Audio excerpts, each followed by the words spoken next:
आप लोग अपना घर साफ रखते हैं? अरे बोलिए ना, रखते हैं। आप लोग साफ कपड़े पहनते हैं? साफ कपड़े पहनते हैं। आप लोग अपना शरीर में मैल लगने देते हैं? नहीं लगने देते, मतलब शरीर भी साफ रखते हैं। घर साफ है, कपड़े साफ हैं, शरीर साफ है, घर के बर्तन साफ हैं, घर की टीवी साफ है, घर का आईना साफ है। सुख है?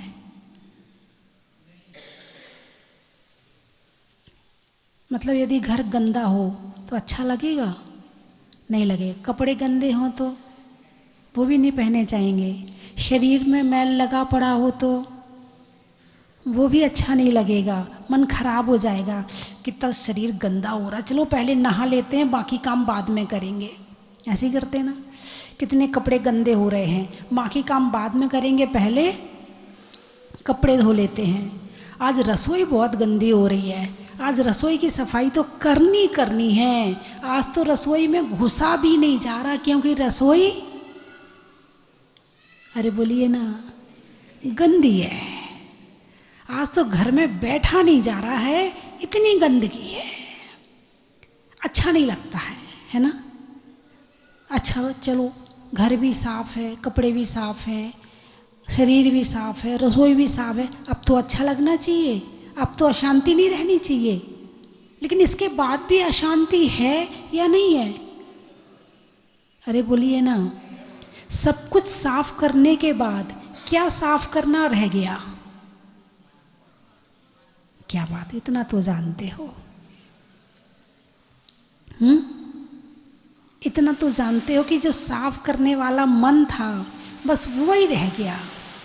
बाहर की गंदगी से जितना कष्ट नहीं होता है, उससे कहीं ज़्यादा कष्ट मन की और आत्मा की गंदगी से होता है।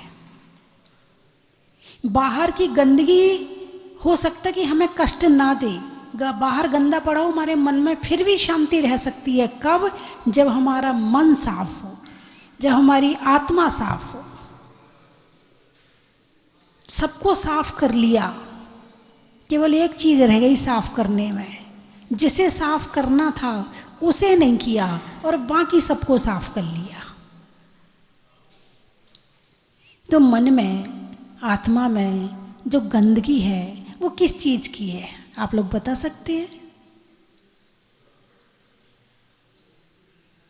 मन को, आत्मा को गंदा किसने किया है?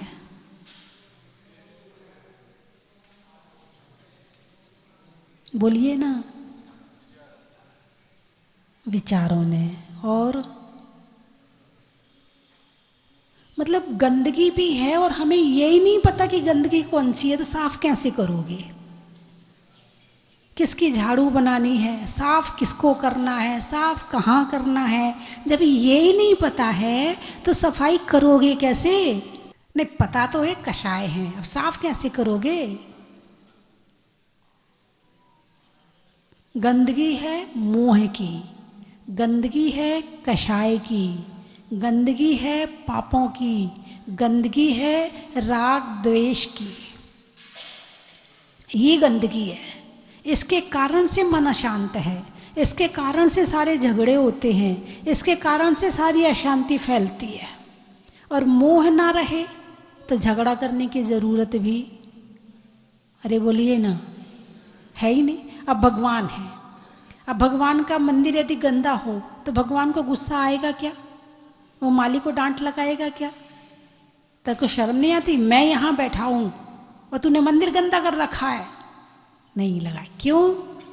क्योंकि वो बाहर है ही नहीं है, उनका अटैचमेंट बाहर से है ही नहीं है। जिसका अटैचमेंट बाहर से है उसकी गंदगी, बाहर की गंदगी अंदर आ जाएगी, और जिसका अटैचमेंट बाहर से है ही नहीं है तो बाहर की गंदगी अंदर आएगी नहीं। परसों आपने स्वतंत्रता दिवस मनाया। स्वतंत्र, स्वयं पर स्वयं का शासन। स्वतंत्र, तंत्र यानी शासन, स्व यानी आत्मा।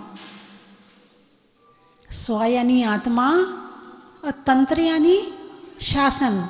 मेरी आत्मा पर मेरा शासन चल रहा है क्या? अरे बोलिए ना, तुम्हारे ऊपर किसका शासन चल रहा है?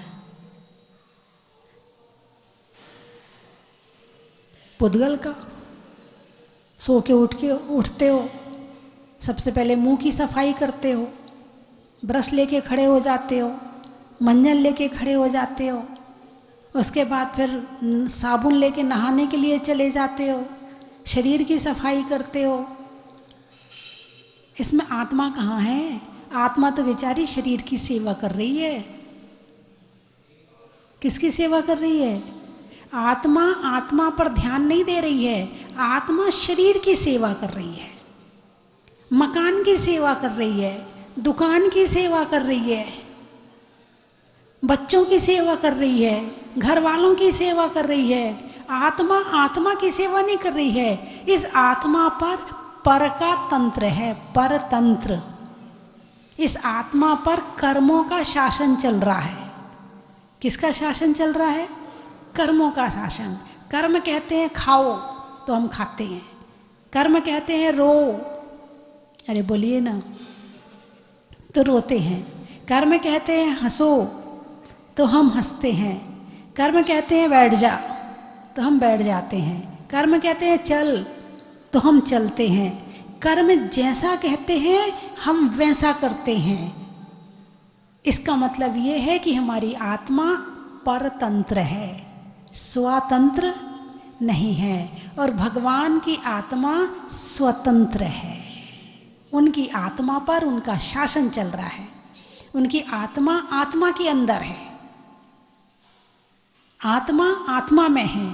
ज्ञान के माध्यम से बाहर निकला जाता है और ज्ञान के माध्यम से अंदर जाया जाता है। बात समझ में आई कि नहीं आई? ज्ञान से हम वस्तु को जानते हैं, ज्ञान से हम राग करते हैं, ज्ञान से हम द्वेष करते हैं, ज्ञान से हम प्रवचन सुनते हैं, ज्ञान से हम निंदा करते हैं, ज्ञान से हम बुराई करते हैं, ज्ञान से हम पूजा करते हैं, ज्ञान से हम पाठ करते हैं, ज्ञान से हम स्वाध्याय करते हैं, ज्ञान से हम गृहस्थी चलाते हैं। बोलिए, ऐसा है या नहीं? है ना? ज्ञान किसका? आत्मा का। किसका? मेरा। ज्ञान मेरा और लग रहा है दूसरों की बुराई में। ज्ञान मेरा और कर रहा है दूसरों का काम। ज्ञान मेरा और घूम रहा है दूसरों के पास। लेकिन भगवान का ज्ञान भगवान के अंदर है। उनका ज्ञान बाहर नहीं जा रहा है, उनका ज्ञान आत्मा में है, उसी के ध्यान में है, उसी में लीन है। इसलिए वे स्वतंत्र हैं और हम परतंत्र हैं। हमारी आत्मा पर हमारे ज्ञान को कर्म अपने हिसाब से चलाता है। जैसा कर्म कहते हैं हम वैसा करते हैं। लेकिन जब कर्म ढीला पड़ता है, जब कर्म ढीला पड़ता है तो धर्म पुरुषार्थ जागृत होता है। जब कर्म का जोर होता है तो कर्म के अनुसार चलते हैं। जब कर्म ढीला पड़ता है तो हमारी धार्मिक क्रियाएं शुरू हो जाती हैं, हमारे धार्मिक कार्य शुरू हो जाते हैं। और जिनका कर्म ढीला नहीं पड़ता वो मंदिर भी नहीं आ पाता।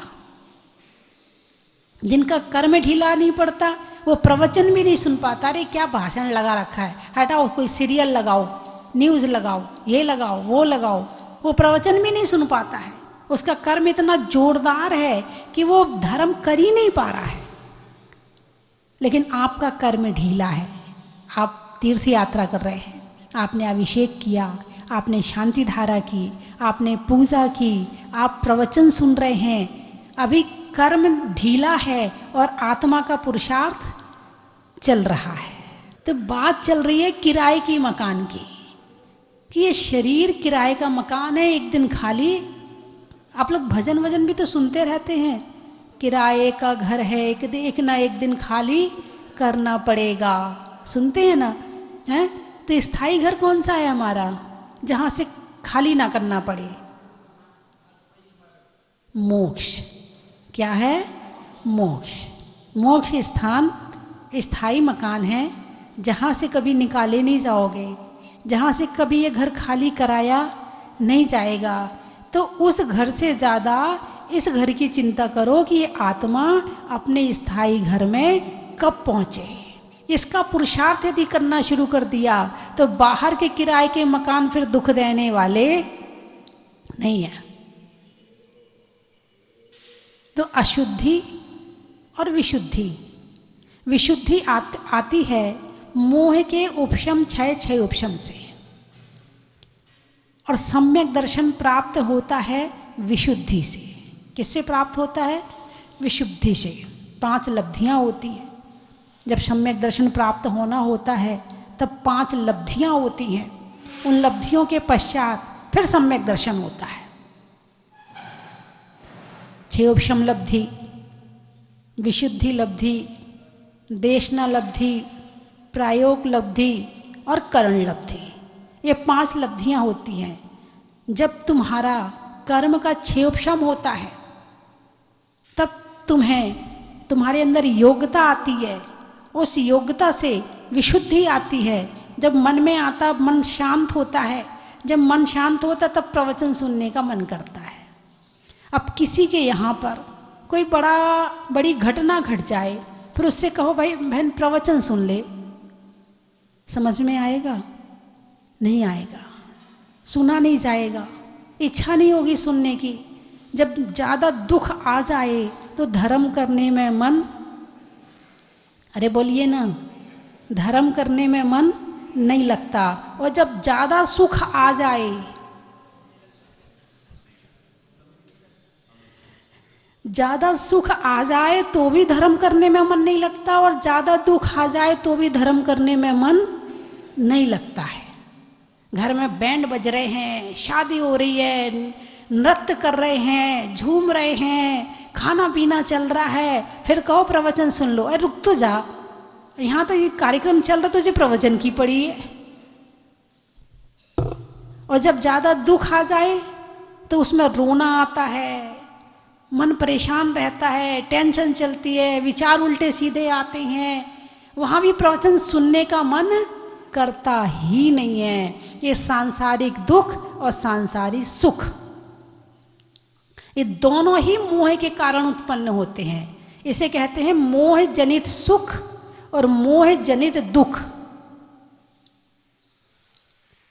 और एक होता है आत्मा का सुख। अभी कौन सा सुख मिल रहा है आपको? अरे बोलिए ना, कौन सा सुख मिल रहा है अभी आपको? आत्मा का सुख मिल रहा है। यहाँ ना तो बैंड बज रहे हैं, ना यहाँ कोई उत्सव हो रहा है, ना यहाँ आपको खाने मिल रहा है, ना आपको टीवी देखने मिल रही है, ना नृत्य गान हो रहे हैं, ना कोई आपको खुशबू मिल रही है, ना आपको कोई यहाँ एसी चल रहा है, ना पंखा चल रहा है, ना आपको कोई गिफ्ट दी जा रही है। फिर भी अच्छा लग रहा है कि नहीं लग रहा है? ये डायरेक्ट जा रहा है आत्मा में। कहाँ जा रहा है? आत्मा में ज्ञान जा रहा है। और ये सुख ही सच्चा सुख है। अभिषेक करते हो, कितना आनंद आता है। धन्य हो प्रभु, मेरे हाथ धन्य हो गए, मेरी आंखें धन्य हो गई, मेरा ये जीवन सफल हो गया।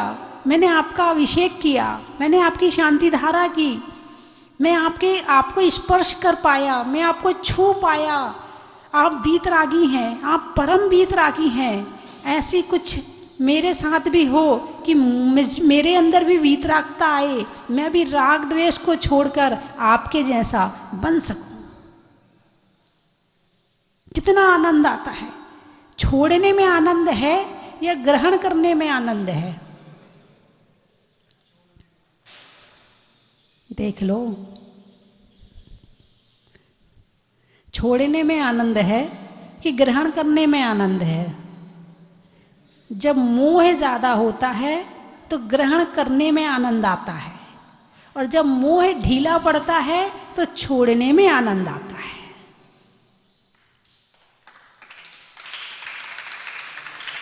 यदि छोड़ने का मन नहीं कर रहा है तो थर्मामीटर लगा लो कि मेरा मोह अधिक है, और छोड़ने का मन कर रहा है और छोड़ने में आनंद आ रहा है तो समझ लो मेरा मोह ढीला पड़ रहा है।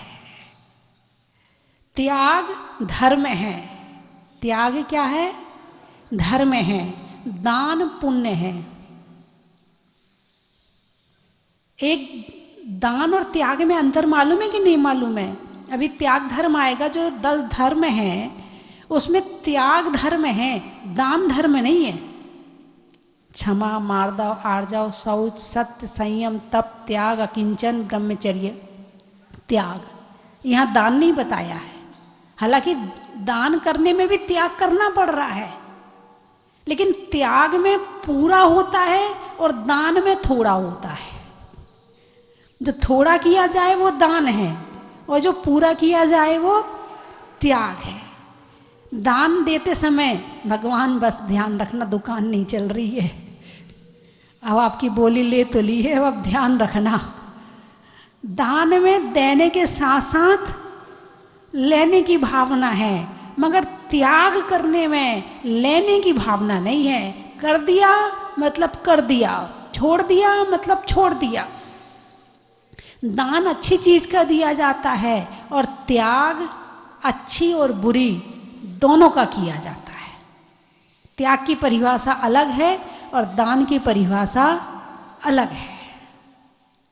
तो त्याग करने में आनंद आता कि नहीं आता? मैं त्याग की बात पूछ रही हूं। त्याग करने में आलू का त्याग कर दिया, मन खुश है या नहीं है? रात्रि भोजन त्याग कर दिया, अच्छा हुआ रात्रि भोजन त्याग कर दिया। कितने दिनों से कर रहा था, पाप हो रहा था, इस पाप से कैसे बचें? अब आज तो वो दिन आ ही गया कि मैंने रात्रि भोजन छोड़ ही दिया। मोह ढीला पड़ गया। क्या ढीला पड़ गया? मोह ढीला पड़ गया और रात्रि भोजन छूट गया। भादों का महीना आया, मोह ढीला पड़ा, आलू प्याज छूट गए। इतने लोग आप लोग बैठे, इनमें कोई है जो रात्रि भोजन अभी भादों के महीने में भी करता है? कितने लोगों का त्याग है इस महीने में? हाथ उठाओ अच्छे से। त्याग है, रात्रि भोजन का त्याग है। क्या बात है। कम से कम ये महीना तो बकस दो। एक महीना के लिए छोड़ करके संस्कार डालो कि हम रात्रि भोजन छोड़ सकते हैं, हम रात्रि में खाए बिना रह सकते हैं। आपके साधु तो सारी जिंदगी एक टाइम आहार करते हैं।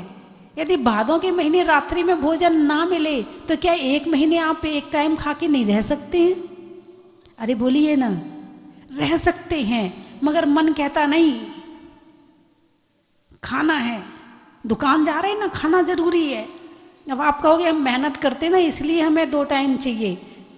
तो साधु बिहार करता है तो कितने कितने किलोमीटर तक करता है?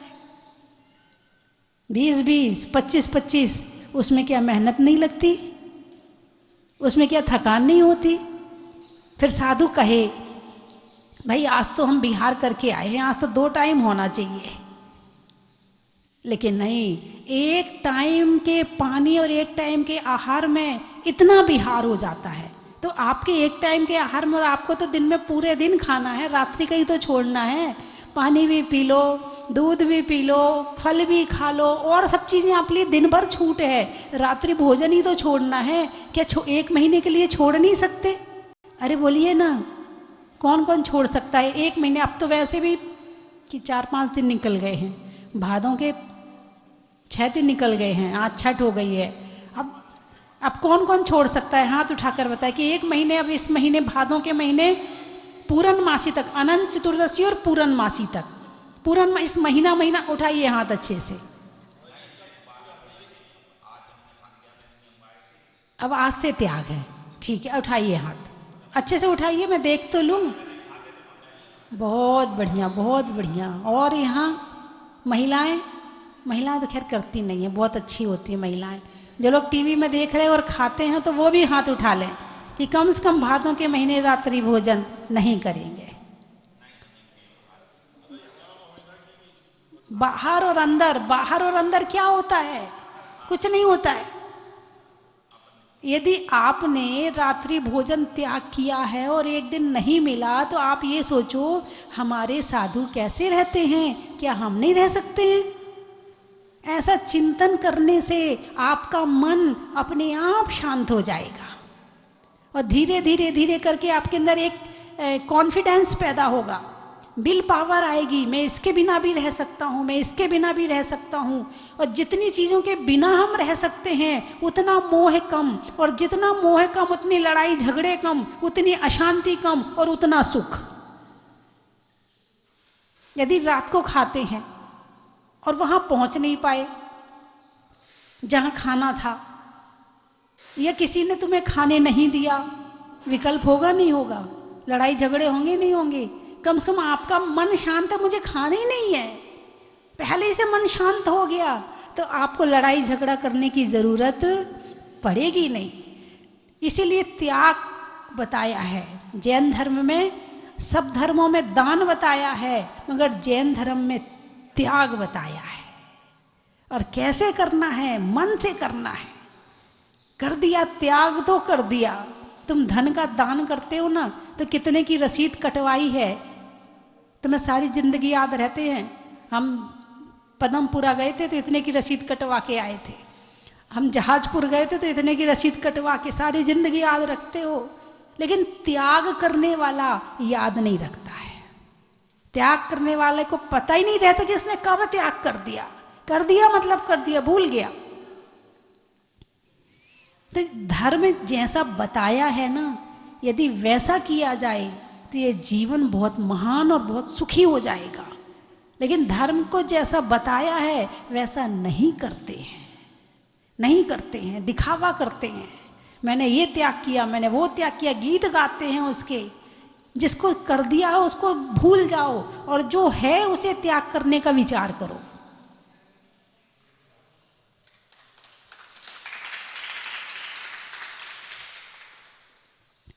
दस लक्षण पर्व आ रहे हैं, जितना छोड़ सकते हो छोड़ देना। ये संस्कार आपके जीवन में कौन से जन्म में काम आएंगे पता नहीं है। मैंने पहले भी बताया है कि आदिनाथ भगवान को राजा श्रेयांस ने आहार दिया था। ये कब के संस्कार थे? 9 भाव पहले के संस्कार थे। 9 भाव पहले आहार दिया था, वो संस्कार काम आए।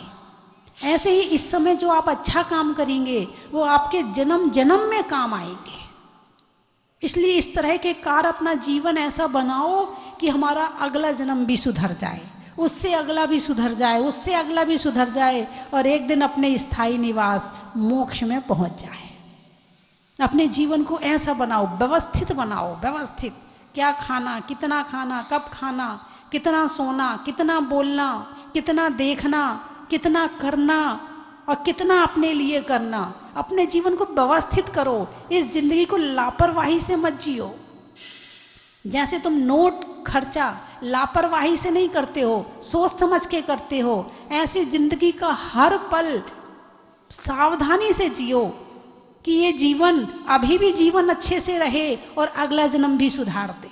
ऐसा जीवन ना जियो कि अभी भी कलेश रहे और आने वाले समय में भी कलेश रहे। मेरी बात आपकी समझ में आ गई? अरे बोलिए ना, फिर बंद करूं?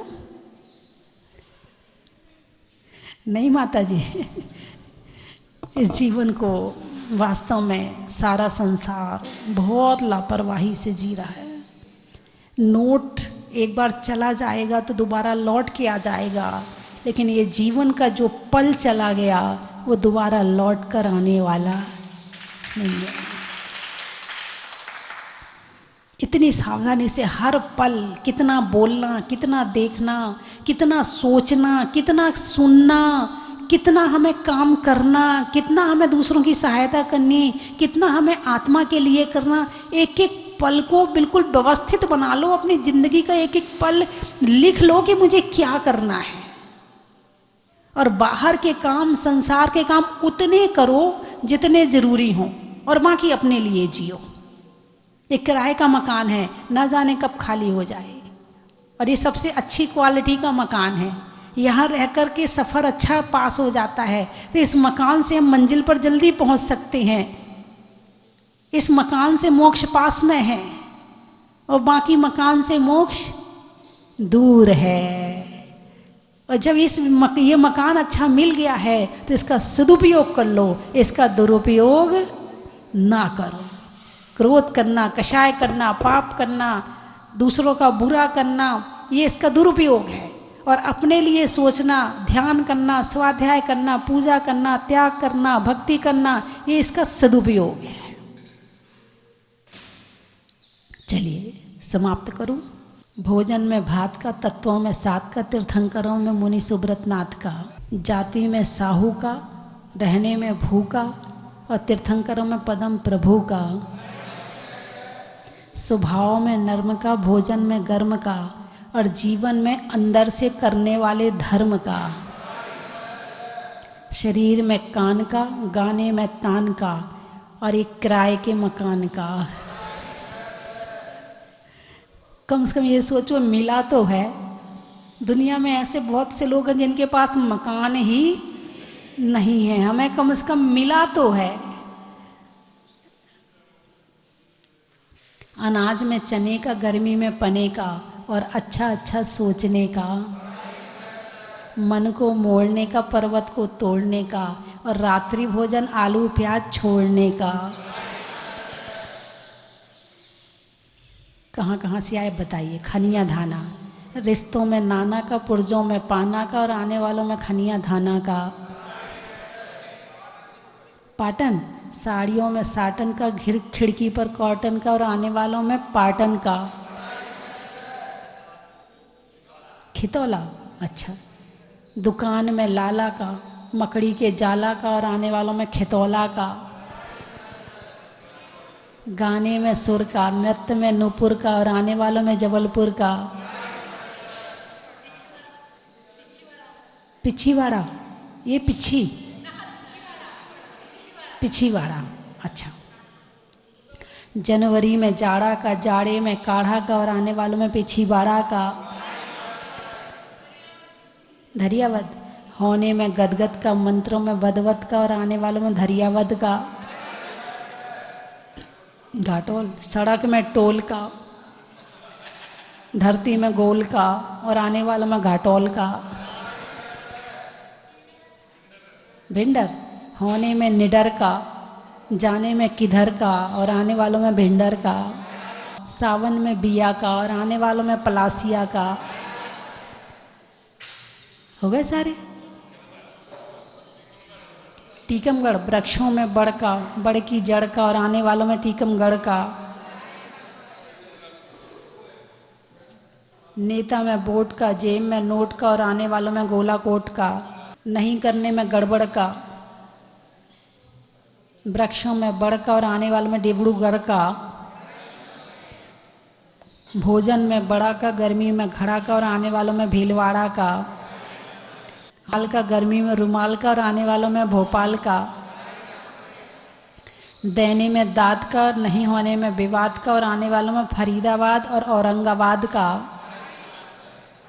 महीनों में मई का, सिलाई में सुई का, और आने वालों में मुंबई का।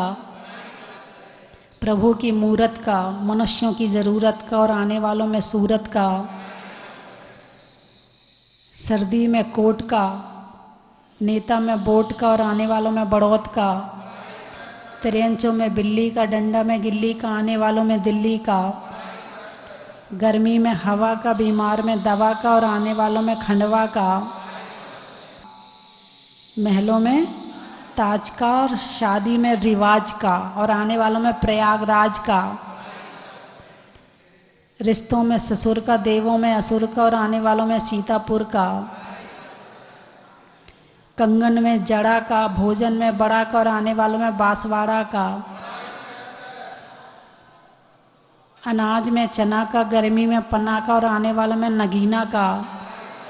नहीं होने में रंज का, पंजाब में पंज का, और आने वालों में सिरसागंज का। शादी में डला का, करने में भला का और आने वाले में मंडला का, पक्षी में पर का, शरीर में सर का और आने वालों में अलवर का, थैली में तने का, गर्मी में पने का और 10 लक्षण के शिविर में बैठने का। बोलिए 24 भगवान की। बाबा ने बुलाया तो अपने आ गए और दिल हर्ष उल्लास से भरती है और आनंदित हो गया पूरा का पूरा दिन। ये मंदिर बहुत ही सुंदर है, यहाँ आकर लगता है कि बार बार आना चाहिए।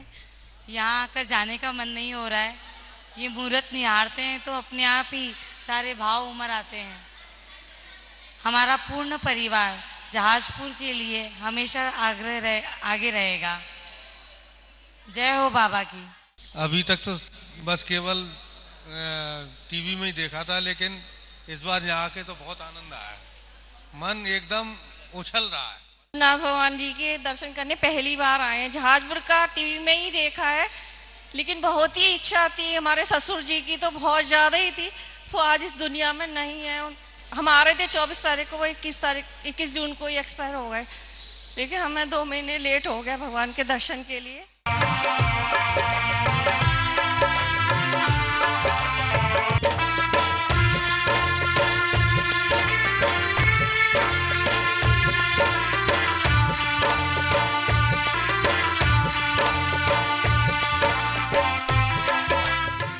इकतीस अगस्त से 9 सितंबर तक पर्वाधिराज पर्यूषण महापर्व 10 लक्षण महापर्व का आयोजन सराको धारक आचार्य 108 ज्ञान सागर जी महाराज की परम शिष्या और परम पूजनीय भारत गौरव गण्य 105 स्वस्ति भूषण माता जी की संगस्ता छुल्लिका अर्थमती माता जी के पावन सानिध्य में यहाँ पर होगा, जिसमें प्रतिदिन सुबह अभिषेक शांति धारा के बाद में 10 लक्षण महामंडल विधान का आयोजन होगा। आप 10 दिन तक लगातार शांति धारा आपके परिवार की ओर से यहाँ पर करवा सकते हैं। साथ ही यहाँ पर जो 10 लक्षण विधान होगा उसका भी पुण्यार्जन कर सकते हैं मात्र 5100 रुपये की न्योछावर राशि से। तो बंधुओं, ऐसा सुअवसर हमें मिला है, हम सबके महान पुण्य का उदय आया है, जो अतिशयकारी जिन बिंब पे शांति धारा करवाने का पुण्यार्जन हम करवा सकते हैं। आप अपनी सूचना स्वस्ति धाम पर दे सकते हैं। धन्यवाद। चन की थाल को सजाओ रे आज, रत्नों की थाल को भर लाओ रे आज।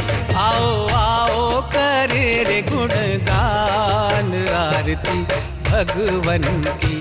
आओ आओ करे गुणगान आरती भगवन की। आओ आओ करे रे गुणगान आरती भगवन की।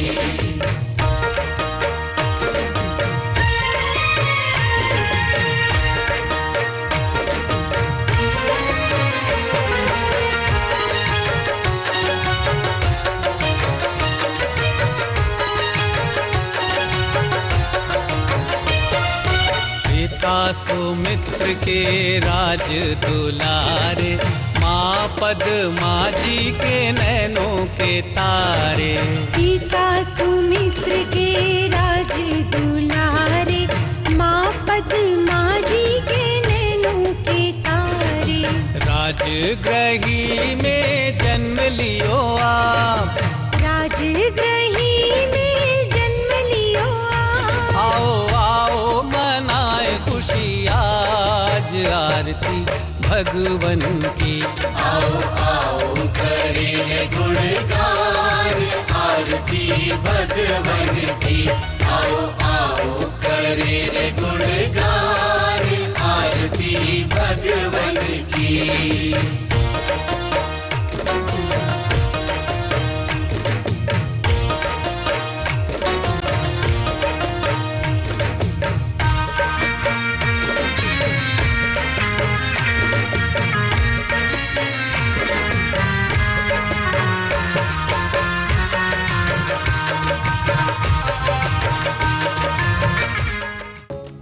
परम विदुषी लेखिका गणिनी आरिका रत्न श्री 105 स्वस्ति भूषण माता जी, जिन्होंने मात्र 20 वर्ष में 100 से भी अधिक किताबें लिखकर जैन समाज को अनूठा योगदान दिया है।